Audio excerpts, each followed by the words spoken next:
SSC 2027 পরীক্ষার্থীরা তোমাদের স্বাগতম আমাদের এই চ্যানেলে। সো আজকে একটা টপিক নিয়ে আমরা আলোচনা করব যে তোমাদের এসএসসি পরীক্ষাটা আসলে কখন হবে। সো আজকে আমি জুনাই ভাইয়া তোমাদের সাথে আলোচনা করব। বিশেষ করে আমি ইংরেজি পড়াই অনলাইন এবং অফলাইনে, ঠিক আছে। সো এখানে এই চ্যানেলে আমি ফ্রিতেই তোমাদের এসএসসি 2027 যারা আছে তোমাদের ফ্রিতে আমি প্রত্যেকটা গ্রামারের এবং বেসিক থেকে ক্লাসগুলো ফ্রিতে এখানে দেবো। তাছাড়া তোমাদের কাছে সবচেয়ে বেশি গুড নিউজ সেটা হচ্ছে প্রত্যেকটা বিষয় তুমি সায়েন্স, আর্টস, কমার্স, বিশেষ করে ক্লাস আমি ইংরেজি নেই, কিন্তু ওই সাবজেক্টগুলো মানবিক, যেহেতু আমি আর্টসে পড়ছি এবং কমার্সেও ইন্টারে কমার্স পড়ছিলাম।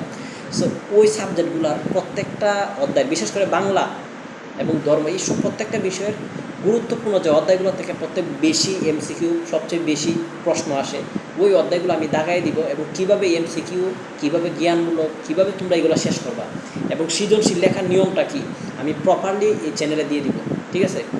মাত্র 2 থেকে 3 দিনের মধ্যে এই ভিডিওগুলো আপলোড হবে, তোমরা জাস্ট একটু সাবস্ক্রাইব করে রাখবে, তোমাদের উপকার আসবে। এখন আসি হচ্ছে আমরা মূল পয়েন্টে।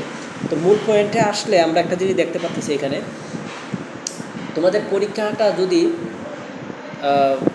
প্রত্যেক বছর ফাইনাল পরীক্ষা, এসএসসি ফাইনাল পরীক্ষা 2.5 থেকে 3 মাস আগে হচ্ছে টেস্ট পরীক্ষা হয়, তাহলে এটা চলতেছে হচ্ছে জুলাই শেষ, সামনে August, September, October, November, December. তাইলে যেহেতু জানুয়ারির প্রথম সপ্তাহে পরীক্ষা, তাইলে অক্টোবর, নভেম্বর, ডিসেম্বর, জানুয়ারি, মানে অক্টোবর, নভেম্বর, ডিসেম্বর, জানুয়ারির প্রথম সপ্তাহে পরীক্ষা। তাহলে ওই যে অক্টোবরের, তোমরা ধরে নিতে পারো যে অক্টোবর মাসের শেষ সপ্তাহে তোমাদের টেস্ট পরীক্ষা, আর টেস্টে যারা পাস হইবে তারাই ফাইনাল পরীক্ষা দিতে পারবে। এখন তোমাদের জন্য সবচেয়ে গুরুত্বপূর্ণ এবং গুড নিউজ হচ্ছে প্রত্যেকটা বিষয়ের গুরুত্বপূর্ণ সাজেশন এবং ইংরেজি ক্লাসগুলো, ধরো প্যারাগ্রাফ, কম্পোজিশন, ডায়লগ, সর্বোচ্চ সবচেয়ে কম 10টা 5টা করে দেওয়া হবে। তোমরা জাস্ট ভাইয়াকে একটু সাপোর্ট করো, তোমরা যদি আমাকে লাইক কমেন্ট করো তাহলে আমি অনুপ্রাণিত হইব, তোমাদেরকে আমি আরও ভিডিও দেওয়ার চেষ্টা করবো ফ্রিতে।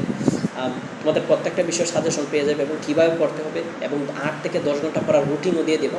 এখনই তোমাদের সময় কামব্যাক করার, কারণ এসএসসি এমন একটা পরীক্ষা, যে পরীক্ষার পরে তোমার বন্ধু বান্ধব, আত্মীয় স্বজন সবাই তোমার রেজাল্টের দিকে থাকবে। তুমি আরেকটা ধাপে যাবে, কলেজে যাবে, তোমার সাথের বন্ধু বান্ধব কলেজে যাবে আর তুমি এখন হাই স্কুলে গণ্ডিতে পড়ে থাকবে, এটা তো হইতে পারে না। অবশ্যই একটু ভালো করে পড়াশোনা করো, কারণ 1 2 3 4 5 6 7 8 9 জিজ্ঞেস করবে না তুমি কত পয়েন্ট পাইছো, তোমার লাইফে কেউ জিজ্ঞেস করবে না। বাট প্রত্যেকটা মানুষ, প্রত্যেকটা চাকরি, প্রত্যেকটা লাইফের আলোচনায়, বন্ধুবান্ধবের আড্ডায় বলবে এসএসসি রেজাল্টের পয়েন্টটা কত। বাট এখন পড়াশোনা করতেই হবে, বর্তমান জেনারেশনে পড়াশোনা করতে হবে। যদিও পড়াশোনা অনেকটা টাফ, কিন্তু তোমার পড়াশোনা করতে হবে। তাইলে অবশ্যই ভাইয়ার কথাগুলো যদি ভালো লাগে অবশ্যই সাবস্ক্রাইব করে রাখবে এবং কোন বিষয়ের সাজেশন, তোমার কোন বিষয়ের সাজেশন লাগবে জাস্ট একটু কমেন্ট করে দাও, তুমি কোন গ্রুপের এবং কোন বিষয়।